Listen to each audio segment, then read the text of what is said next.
Assalamualaikum warahmatullahi wabarakatuh. Perkenalkan, nama saya Novi Artamevia, NIM 2307111601131.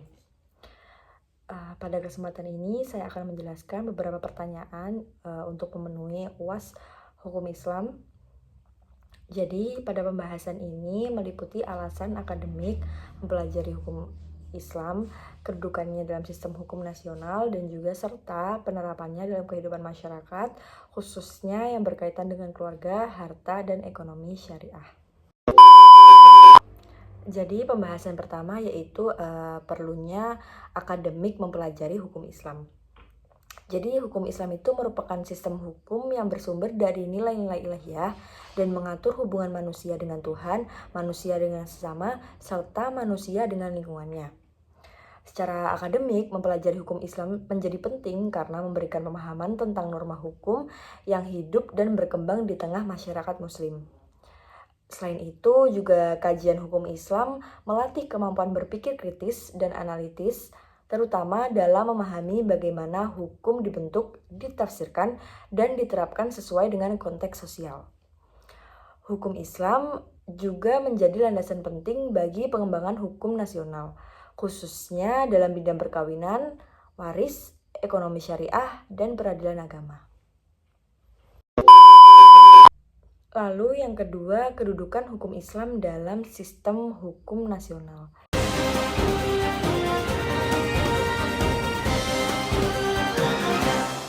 Hakim Konstitusi Wahidudin Adams menjadi narasumber Lokakarya Pendidikan Latihan Kemahiran Hukum (PLKH) secara virtual pada Kamis 26 Agustus 2021. Lokakarya bertema Praktikum Pendidikan Latihan Kemahiran Hukum dan Transformasi Hukum Islam dalam Pembangunan Hukum di Indonesia ini diselenggarakan oleh Fakultas Syariah dan Hukum Universitas Islam Negeri Syarif Hidayatullah, Jakarta. Dikatakan bahwa sila pertama dari Pancasila, yakni ketuhanan yang Maha Esa, adalah dasar utama dan landasan sebagai tempat berpijak bagi terpeliharanya, terlaksananya, dan berkembangnya ajaran serta aturan-aturan hukum agama Islam di Indonesia. Sila pertama dari Pancasila menegaskan bahwa negara mengakui keesaan Tuhan. Pancasila mengakui dan menjamin penduduk Indonesia untuk melaksanakan aturan-aturan dan hukum agama sebagai konsekuensi tunduk pada aturan-aturan dan hukum-hukum agama yang ditentukan oleh Tuhan Yang Maha Esa. Lebih lanjut, Wahidudin menyampaikan ada sejumlah peraturan perundang-undangan yang secara tegas dalam konsiderans, baik menimbang maupun mengingat, dasar hukum mengingat dalam setiap peraturan perundang-undangan, mulai dari undang-undang sampai ke peraturan desa, dicantumkan kalau dasar hukum itu memberikan kewenangan dan memerintahkan untuk membuat atau membentuk peraturan perundang-undangan. Wahyu Cakson, Agung Sumarnem, KTV News melaporkan. Di Indonesia menganut sistem hukum nasional yang bersifat pluralistik. Artinya, terdapat lebih dari satu sistem hukum yang hidup dan diakui, yaitu hukum nasional, hukum adat, dan hukum agama. Dalam konteks ini, hukum Islam memiliki kedudukan sebagai hukum yang berlaku khusus bagi umat Islam. Jadi, hukum Islam diakui dan dilembagakan melalui berbagai peraturan perundang-undangan seperti Undang-Undang Perkawinan, Undang-Undang Wakaf, Undang-Undang Zakat, serta peraturan mengenai perbankan syariah. Oleh karena itu, hukum Islam tidak berada di luar sistem hukum nasional, melainkan menjadi bagian yang sah dan terintegrasi di dalamnya. Lalu yang ketiga adalah pembahasan mengenai pola pemberlakuan hukum Islam dalam sistem hukum nasional.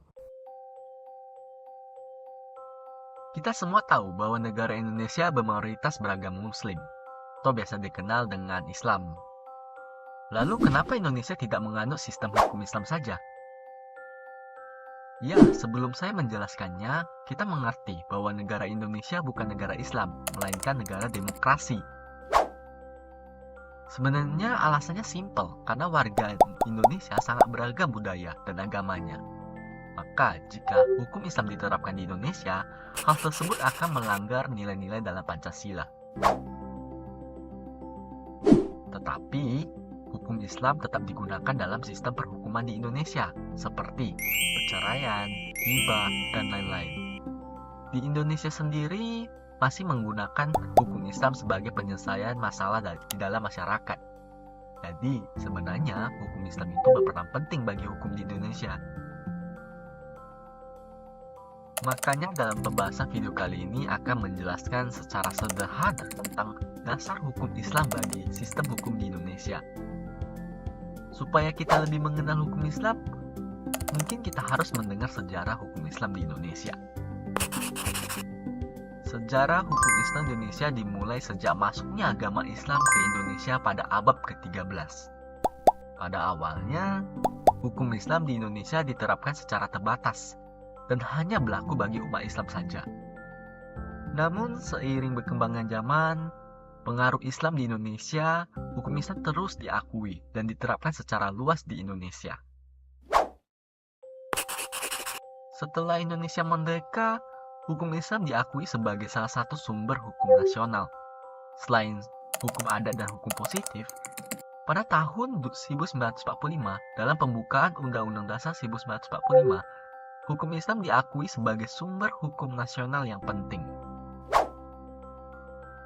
Pada tahun 1965, pemerintah Indonesia membentuk Majelis Ulama Indonesia atau biasa disingkat dengan MUI, yang bertugas untuk memberi fatwa-fatwa hukum Islam.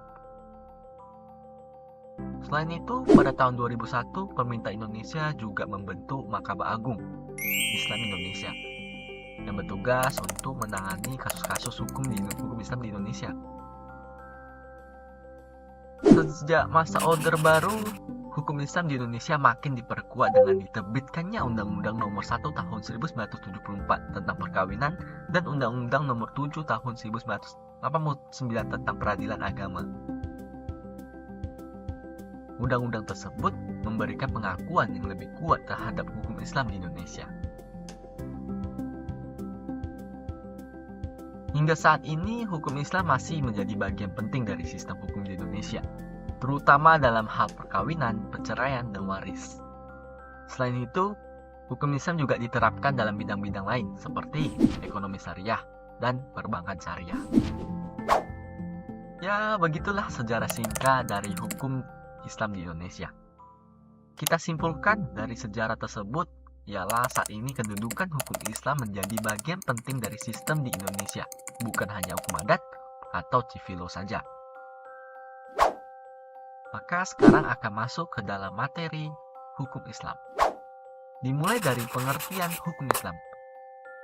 Sederhananya, hukum Islam adalah seperangkat peraturan berdasarkan wahyu Allah dan atau sunnah Rasul tentang tingkah laku manusia mukallaf yang diakui dan diyakini mengikat untuk semua yang beragama Islam. Ada 3 aspek utama dalam Islam, yaitu akidah, syariat Islam, dan akhlak. Nah, saya akan jelasin satu persatu. Akidah, suatu pokok atau dasar keyakinan yang harus dipegang oleh setiap pemeluk agama Islam yang dikaitkan dengan rukun iman. Yang kedua, syariat Islam. Syariat Islam ini adalah hukum atau peraturan Islam yang mengatur seluruh sendi kehidupan umat Islam. Secara etimologi, syariat bermakna sebagai seperangkat norma ilahi yang mengatur hubungan manusia dengan Tuhan, hubungan manusia dengan manusia lainnya, dan hubungan manusia dengan benda. Dan yang terakhir adalah akhlak. Akhlak berasal dari kata kulu, berarti perangai, sikap, tingkah laku, watak, budi pekerti. Yang disebut dengan Isa adalah berarti baik. Sumber utama hukum Islam. Yang pertama, Al-Quran. Al-Quran merupakan kitab suci bagi umat Islam yang berisi petunjuk-petunjuk atau aturan-aturan hukum yang harus diakui oleh umat Islam. Dan yang kedua adalah Sunnah Nabi. Sunnah Nabi merupakan praktik-praktik dan perilaku-perilaku yang dilakukan oleh Nabi Muhammad selama hidupnya dan menjadi contoh bagi umat Islam. Dan yang terakhir adalah ijma. Ijma adalah kesepakatan para ulama dalam menetapkan hukum-hukum baru atau menginterpretasikan hukum yang ada. Adapun tujuan hukum Pola pemberlakuan hukum Islam dalam sistem hukum nasional dapat dibedakan menjadi beberapa bentuk. Yang pertama, pemberlakuan langsung melalui undang-undang seperti Undang-Undang Perkawinan yang mengatur perkawinan umat Islam. Lalu yang kedua, pemberlakuan khusus, yaitu hukum Islam diterapkan pada bidang tertentu seperti zakat, wakaf, perbankan syariah, dan peradilan agama. Lalu yang ketiga, ada pemberlakuan selektif dan juga adaptif, yaitu nilai-nilai hukum Islam digunakan sebagai sumber inspirasi dalam pembentukan hukum nasional ketika belum ada peraturan yang jelas. Lalu yang keempat, pembahasan tentang contoh tujuan hukum Islam dalam melindungi harta dan juga keturunan. Salah satu tujuan utama hukum Islam adalah menjaga dan melindungi harta serta keturunan manusia.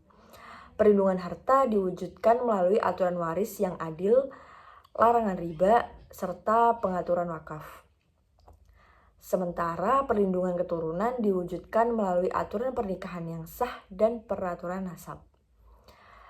Sebagai contoh, hukum waris Islam mencegah perebutan harta dengan membagi hak setiap ahli waris secara jelas. Wakaf juga berfungsi menjaga harta agar tetap bermanfaat bagi masyarakat dan tidak disalahgunakan oleh pihak tertentu. Lalu selanjutnya pembahasan tentang mengapa perlu adanya ijma dan qiyas. Al-Quran dan hadis merupakan sumber utama hukum Islam. Namun, kedua sumber tersebut tidak menjelaskan secara rinci seluruh persoalan kehidupan manusia, terutama persoalan-persoalan baru yang muncul akibat perkembangan zaman. Oleh karena itu, diperlukannya ijtihad para ulama melalui metode ijma dan qiyas. Ijma adalah kesepakatan para ulama mujtahid mengenai hukum suatu permasalahan tertentu. Ijma berfungsi untuk menciptakan kepastian hukum dan menjaga kesatuan umat agar tidak terjadi perbedaan pendapat yang berkepanjangan. Sementara itu, qiyas ada metode penetapan hukum dengan cara menganalogikan suatu permasalahan baru dengan permasalahan lama yang telah memiliki ketentuan hukum. Karena memiliki sebab hukum yang sama, dengan qiyas hukum Islam menjadi fleksibel dan mampu menjawab persoalan modern seperti perbankan syariah, transaksi digital, dan teknologi keuangan. Lalu pembahasan selanjutnya terkait urutan wali nikah dan ketentuannya. Urutan wali nikah. Bagaimanakah urutan yang benar dalam wali nikah itu? Syekh Muhammad bin Shalih Al-Utsaimin mengatakan, hubungan status wali nikah ada 5. 1. Bapak dan silsilah keluarga di atasnya, mencakup ayah, kakek dari bapak, dan seterusnya ke atas. 2. Anak dan seterusnya ke bawah. 3. Saudara laki-laki. 4. Paman dari pihak bapak. 5. Wala, yaitu orang yang membebaskan dirinya dari perbudakan atau mantan tuan. Jika ada beberapa orang yang berasal dari jalur hubungan yang sama, misalnya ada bapak dan kakek, maka didahulukan yang kedudukannya lebih dekat, yaitu bapak. Barulah kemudian beberapa orang yang kedudukannya sama. Misalnya antara saudara kandung dengan saudara sebapak, maka didahulukan yang lebih kuat hubungannya, yaitu saudara kandung. Al-Buhuti mengatakan, lebih didahulukan bapak si wanita, yaitu pengantin putri, dalam menikahkannya. Alasannya, karena bapak adalah orang yang paling paham dan paling kasih sayang kepada putrinya. Setelah itu, orang yang mendapatkan wasiat, yaitu wakil dari bapaknya untuk menikahkan putrinya, karena posisinya sebagaimana bapaknya. Setelahnya adalah kakek dari bapak ke atas, dengan mendahulukan yang paling dekat, karena wanita ini masih keturunannya. Dalam posisi ini, yaitu kakek disamakan dengan bapaknya. Setelah kakek adalah anak si wanita, jika dia janda, kemudian cucunya, dan seterusnya ke bawah, dengan mendahulukan yang paling dekat. Ini berdasarkan hadis dari Ummu Salamah, bahwa setelah masa iddah beliau berakhir, Rasulullah SAW mengutus seseorang untuk melamarnya. Ummu Salamah mengatakan, "Wahai Rasulullah, tidak ada seorang pun dari waliku yang ada di sini." Nabi SAW bersabda, "Tidak ada seorang pun di antara walimu baik yang ada di sini maupun yang tidak ada, yang membenci hal ini. Ummu Salamah mengatakan kepada putranya, "Wahai Umar, nikahkanlah Rasulullah SAW." Umar pun menikahkannya. Hadis riwayat Nasa'i. Selanjutnya setelah anaknya adalah saudaranya sekandung, kemudian saudara sebapak, kemudian anak saudara laki-laki yaitu keponakan, dan seterusnya ke bawah. Didahulukan anak dari saudara sekandung daripada saudara seayah. Setelah itu barulah paman saudara bapak sekandung, kemudian paman saudara bapak sebapak, anak lelaki paman sepupu dari keluarga bapak, selanjutnya adalah orang yang memerdekakannya dari perbudakan. Jika semua tidak ada, maka yang memegang perwalian adalah hakim atau orang yang mewakili, yaitu pegawai KUA resmi. Keterangan 1. Berdasarkan keterangan di atas, tidak ada perwalian dari pihak ibu atau saudara perempuan, seperti kakek dari ibu, paman dari ibu, saudara seibu, sepupu dari keluarga ibu, atau keponakan dari saudara perempuan. 2. Ayah tiri tidak bisa menjadi wali. Wajib memperhatikan urutan perwalian dalam nikah. Wali wanita yang berhak untuk menikahkan seseorang adalah wali yang paling dekat, sebagaimana urutan yang disebutkan di atas. Tidak boleh mendahulukan wali yang jauh, sementara wali yang dekat masih ada ketika akad nikah. Ibnu Qudamah mengatakan, apabila ada wali yang lebih jauh menikahkan seorang wanita, sementara wali yang lebih dekat ada di tempat, kemudian si wanita bersedia dinikahkan, sementara wali yang lebih dekat tidak mengizinkan, maka nikahnya tidak sah. Inilah pendapat yang diutarakan Asy-Syafi'i.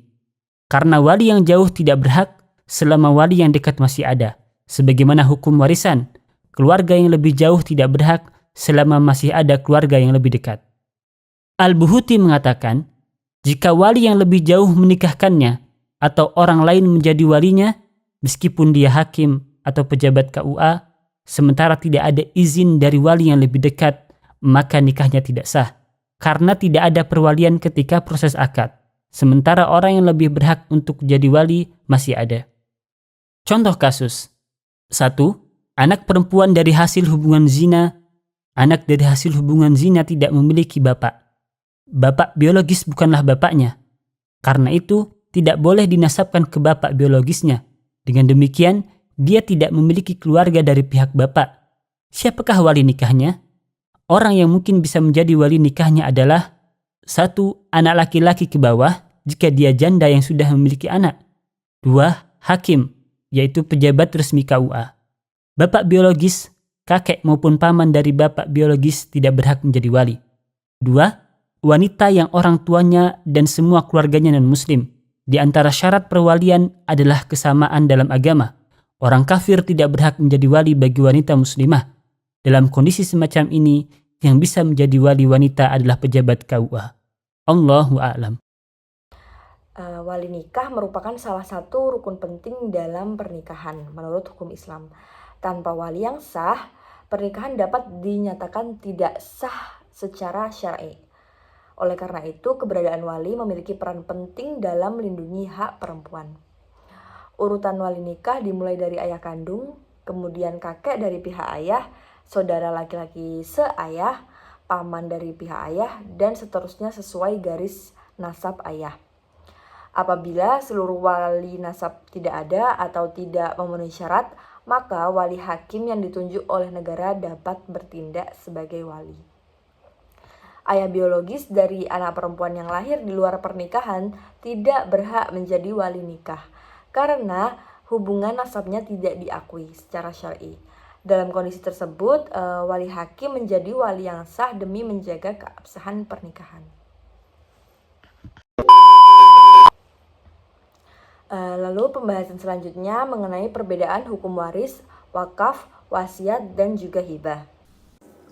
Sebenarnya apa beda wakaf dan infak, kemudian hibah, kemudian wasiat? Apa yang membedakan Ustaz antara wakaf, infak, hibah dan wasiat? Siap. Ini buat orang-orang yang sepuh nih. Apa bedanya nih antara wakaf, infak, kemudian ada hibah, ada sedekah lagi, ada zakat. Yang kalau kita ngelihat ada wasiat tadi, ini semuanya pemberian.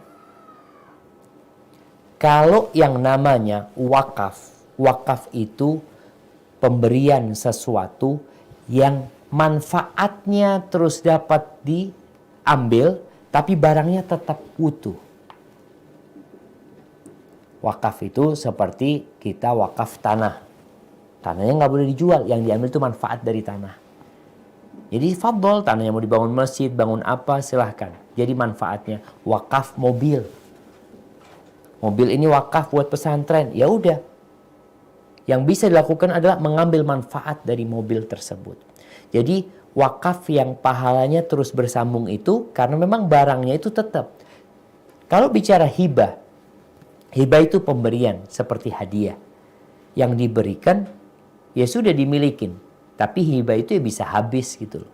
Tidak seperti wakaf. Kita hibah kepada dia mobil, mobilnya dia jual umpamanya boleh karena memang udah dihibahkan kepada dia. Tapi kalau wakaf kepada sebuah lembaga, maka wakaf itu manfaatnya doang yang diambil. Barangnya itu tetap gitu ya. Adapun kalau bicara wasiat, wasiat itu adalah hibah. Nanti hibah itu bisa jadi tadi atau pemberian atau wakaf tergantung apa yang dia berikan yang digantung dengan kematian. Kalau aku mati, sepeda ini untuk sekolahan. Itu wasiat. Jadi sebuah pemberian yang dikaitkan dengan kematian seseorang, maka itu disebut wasiat. Kalau infak itu umum ya. Infak itu orang memberikan kepada istrinya disebut nafkah kepada istrinya. Orang memberikan kepada masjid disebutkan infak kepada masjid. Jadi bisa berupa sedekah, bisa berupa nafkah wajib yang harus dia berikan kepada orang yang menjadi tanggung jawab dia. Hadza wallahu a'lam bissawab. Jadi hukum waris adalah ketentuan yang mengatur pembagian harta peninggalan seseorang kepada ahli warisnya setelah ia meninggal dunia. Pembagiannya telah diatur secara rinci di dalam Islam. Sedangkan wakaf yaitu merupakan perbuatan hukum berupa penyerahan harta untuk kepentingan ibadah atau sosial yang bersifat permanen dan tidak boleh diperjualbelikan. Wasiat adalah pemberian harta yang berlaku setelah pewaris meninggal dunia dengan batas maksimal sepertiga dari total harta. Dan sedangkan hibah adalah pemberian harta secara sukarela yang dilakukan ketika pemberi masih hidup dan langsung berlaku saat itu juga. Lalu pembahasan selanjutnya mengenai ketentuan anak perempuan mendapat 2/3 warisan. Dalam hukum waris Islam, anak perempuan dapat memperoleh bagian 2/3 dari harta warisan dalam kondisi tertentu. Apabila seorang pewaris hanya memiliki satu anak perempuan dan tidak memiliki anak laki-laki, maka anak perempuan tersebut berhak atas 2/3 harta warisan. Ketentuan ini menunjukkan bahwa Islam memberikan perlindungan dan penghargaan terhadap hak perempuan. Namun, apabila terdapat anak laki-laki, maka pembagian warisan mengikuti prinsip 2/1 antara anak laki-laki dan juga anak perempuan. Lalu pembahasan selanjutnya mengenai sebab terjadinya gugatan terhadap harta wakaf. Jadi gugatan terhadap harta wakaf sering terjadi karena kurangnya pemahaman ahli waris mengenai sifat wakaf yang bersifat kekal. Selain itu, administrasi wakaf yang tidak lengkap juga sering menjadi pemicu terjadinya sengketa. Lalu pembahasan selanjutnya mengenai jenis jual beli yang dilarang dalam hukum Islam. Jadi ada beberapa jenis jual beli yang dilarang dalam hukum Islam. Beberapa jenis jual beli yang dilarang dalam hukum Islam antara lain itu ada riba, gharar, dan maisir. Larangan ini bertujuan untuk menjaga keadilan, kejujuran, dan menghindari kerugian pada salah satu pihak. Penjelasan selanjutnya mengenai bagaimana cara perbankan syariah memberikan keuntungan. Assalamualaikum warahmatullahi wabarakatuh. Pada kesempatan kali ini saya akan membahas tentang aplikasi akad murabahah dalam perbankan syariah, yaitu akad pembiayaan ya, pembiayaan murabahah. Murabahah merupakan transaksi jual beli antara penjual, di sini yang bertindak sebagai penjual yaitu bank syariah, dengan pembeli. Pembeli di sini yaitu nasabah, di mana penjual yaitu bank syariah wajib memberitahukan harga beli dan keuntungan yang dikenal dengan istilah margin yang diambilnya kepada pembeli ataupun kepada nasabah. Nah, keuntungan di dalam margin ini harus berdasarkan kesepakatan antara penjual dan pembeli, yaitu harus berdasarkan kesepakatan antara bank syariah dan nasabah. Akad murabahah ini sangat sering kita temui di dalam lembaga keuangan syariah, khususnya perbankan syariah, dan sangat jarang kita temui di dalam kehidupan sehari-hari.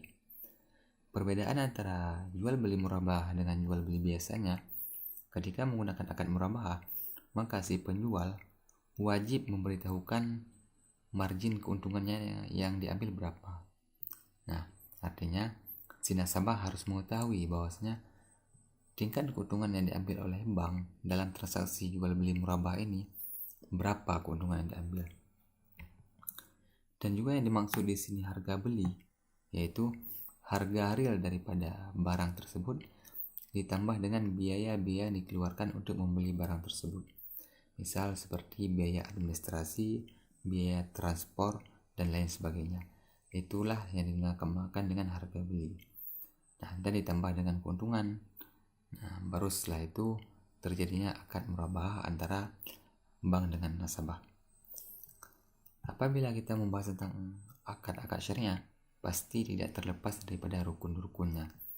Adapun rukun dalam murabahah yang pertama yaitu adanya pelaku akad, yaitu adanya penjual. Di sini yang bertindak sebagai penjual adalah bank syariah, dan adanya pembeli. Yang bertindak sebagai pembeli adalah nasabah. Dan adanya objek akad. Objek akad di sini yaitu adanya barang yang diperjualbelikan dan adanya harga. Namanya juga jual beli ya.